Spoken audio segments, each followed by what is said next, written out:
Hey, what's up, Street Talks? Derek with the Eric from Street Photography Blog. Currently with Cindy at Sofa, our favorite coffee shop in Hanoi. I know I say that a lot, but this place is the real deal.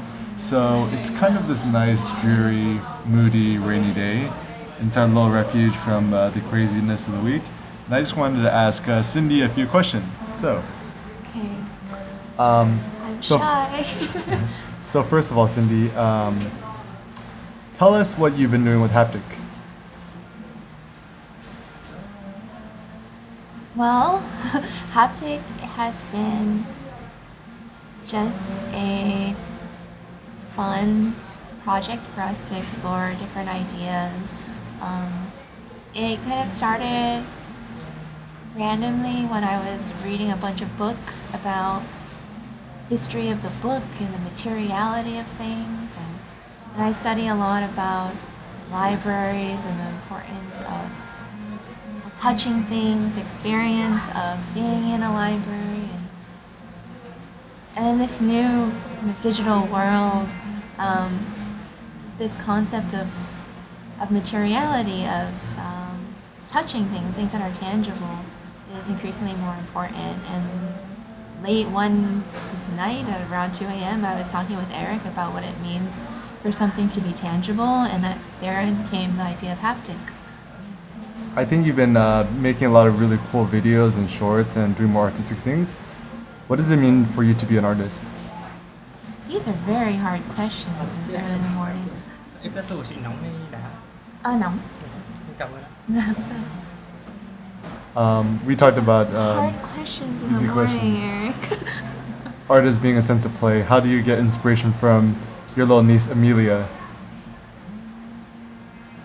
Maybe a concept of the playground or the sandbox. Well, I don't think you can really define art. It's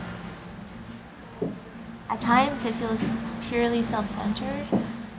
It feels like you are meditating and self-centered in a not in a judgment way, but just that you are fully immersed in your thoughts and your feelings and your emotions, taking a pause to close your eyes and to open them, to squint your eyes a little bit, to see the world in a different way.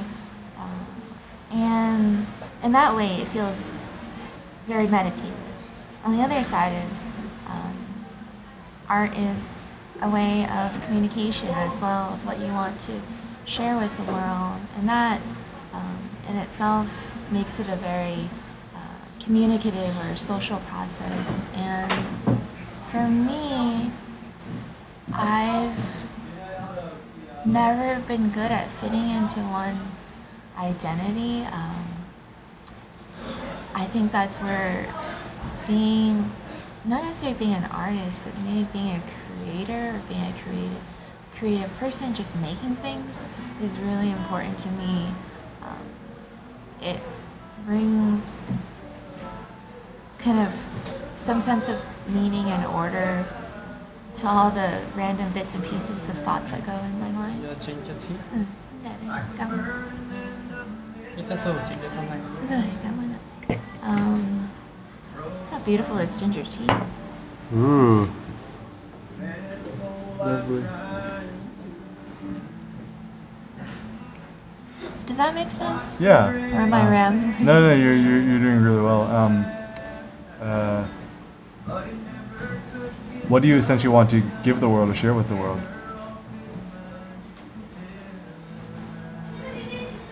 I don't know. I think it changes a lot.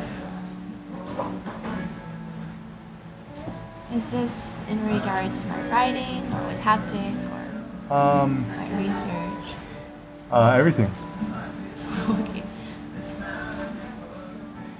You can start with your writing, because you've been doing a lot of personal essays, which have really moved me.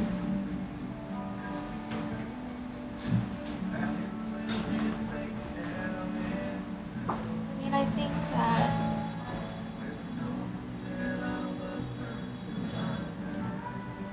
I just want to give back some sense of connection, for others to be able to connect with some of my thoughts and emotions. emotions and to feel like they're not alone. I mean, I think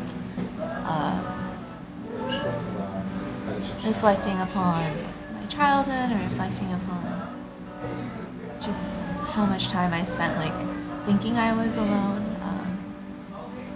My writing and what I produce, if somebody else, it just resonates with someone else, I feel like I've brought something to their life just so that they can connect with it. A lot of your writings have resonated with me, especially about personal identity, about having an immigrant narrative, and I recommend everyone to go to cindyanguyen.com to check out more of your essays. Why do you do your research?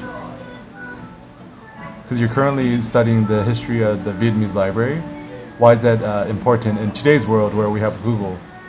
Yeah, so that gets back to, it all connects because I'm all one person, but it connects to this idea of haptic and things being tangible and the importance of thinking about history as something that isn't so distant, something that is lived and breathed and experienced by different people, many of whom just are forgotten. And for me, studying not just the library, but studying history of everyday life, of culture, of these kind of social experiences in the library, it makes for telling, talking about the past in a different way. There's also a political move too, is that anyone, especially if you're coming from either the West or especially from United States, you think of Vietnam, you only think about the war. And Vietnam is not just a war, it's a really complicated place with many different identities and spaces and different types of people, and such a rich history and culture and diversity of which is just been not spoken about outside of or in the rest of the world, and even unfortunately now here in Vietnam, there's also a tension between what is the role of history in this country that's rapidly developing, which is looking forward rather than looking back. So I feel that in that way, history, Vietnamese history, is so essential. And how does this connect to haptic? How does this connect to haptic? When you're a kid, you used to love growing up at the libraries, and you just love feeling the texture and sharing that joy with others. Yeah, I mean, I think every endeavor is either comes back to your childhood or some sense of like nostalgia. Yeah. I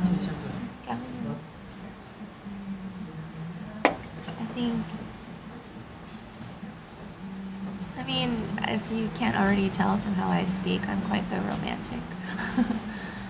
That's why I married you. I don't know, I mean, thinking about the past, thinking about the importance of cherishing these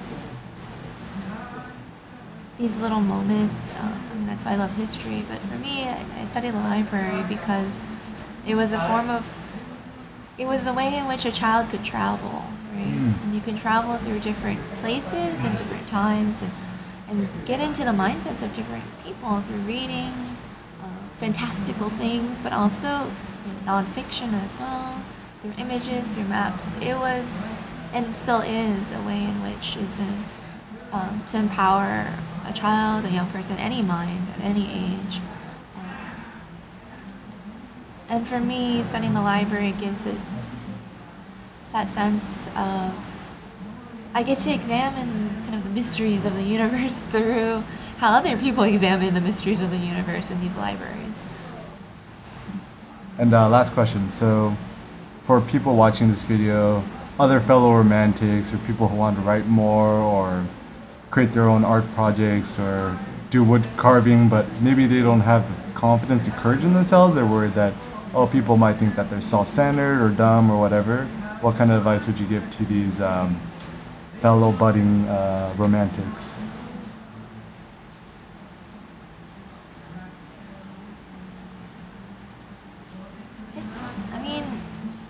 I'm still learning, so I don't have, I'm not the expert in any of this, but as someone who's a dabbler and a curious mind, just, I mean, you can start small. I think it's important to make a thing. Make a thing. It doesn't, I mean, it doesn't have to be a real tangible thing, but it could be a digital thing as well. But if you make a thing, even if it's tiny, even if it's just a haiku or a sentence or one image or a 30-second video clip or something, it's still a thing. And to make it, to pause, to look at it and just say like, yeah, I made that and I'm really proud of it. And to not maybe think so much far in the future about like, oh, what does this mean, or what am I going to do with this? Just to look at it and cherish it. Just like this cup of espresso. Oh yeah. There's a slang saying in Vietnamese that means like small but packs a punch. Nhỏ mà có vòng. It's like a little thing that you can appreciate, and knowing that you made it. So that's the first part, and then sharing it. Sharing it with, it could just be like, you know, with one person, with your partner, with a random stranger on the street. And the thing is, sharing it brings a new meaning too, because it's not just a thing that you made, but it's a thing that others will see the joy when you share it. And that joy, maybe they won't understand the thing, but they'll understand the emotion of how excited you are about this thing you made. Thank you so much for Cindy for inspiring me. We're gonna enjoy our nice day at the coffee shop. Oh, and where can people follow you? You can find me at cindyanguyen.com. How do you spell that? CINDYANGUYEN.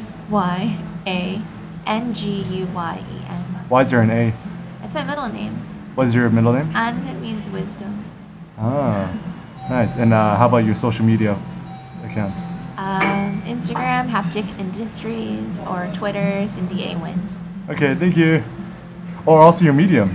Oh, Medium, also Cindy A. Nguyen. Okay, I'll link to those in the description. Okay. All right. Thank you. Enjoy your nice espresso.